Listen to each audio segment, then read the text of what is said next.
প্রথমে আমি 36 ইঞ্চিতে একটা দাগ টেনে নিলাম।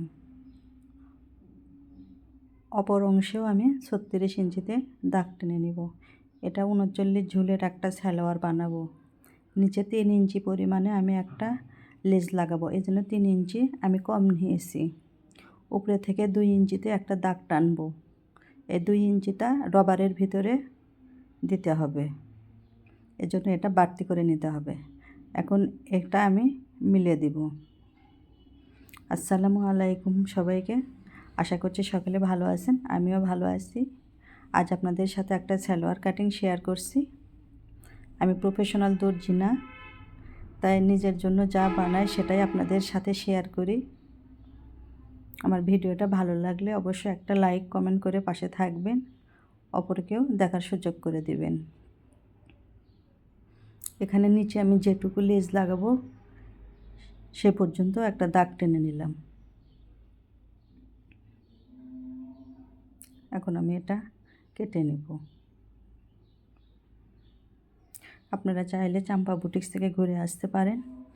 যারা ফেসবুক থেকে দেখছেন তারা চাম্পা বুটিক্স একটা ফলো দিয়ে রাখবেন। যারা আমার ইউটিউব থেকে দেখছেন তারা একটা সাবস্ক্রাইব করে রাখবেন, তাহলে যে কোনো ভিডিও দেওয়ার সাথে সাথে আপনার কাছে নোটিফিকেশন পৌঁছে যাবে।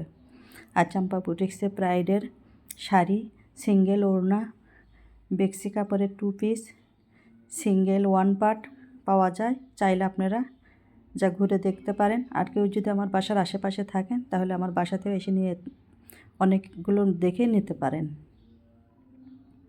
আর আমার ভিডিওটা দেখে অবশ্যই একটা লাইক কমেন্ট শেয়ার করে দিবেন। আমি নিজের জন্য যেটুকু কাটি সেটুকুই আপনাদের সাথে শেয়ার করি।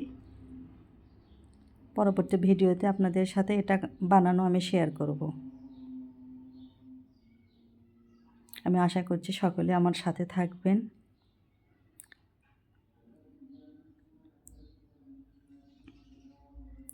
আমার এটা ঝুলের থেকে আমি 3 ইঞ্চি পরিমাণে ছোট নিয়েছি, যেহেতু আমার লেসটা নিচে বাড়তি অংশে পড়বে।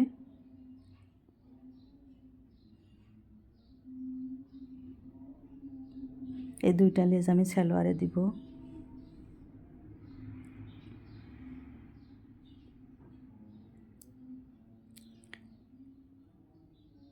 এখন আমি কলি কাটবো। আমি সবগুলো সালোয়ারে কলি লাগাই। এভাবে কোনাকুনি ধরে কলি কাটলেই হবে। আমার ভুলগুলো আপনারা ক্ষমা সুন্দর দৃষ্টিতে দেখবেন। আর আমার বাসা রাস্তার উপরে সব সময় শব্দ হয়, এজন্য আমি আন্তরিকভাবে দুঃখিত। যদি আপনার সামনে ভিডিওটা যায় অবশ্যই একটা লাইক কমেন্ট শেয়ার করবেন। ধন্যবাদ সবাইকে, ভালো থাকবেন, পাশে থাকবেন।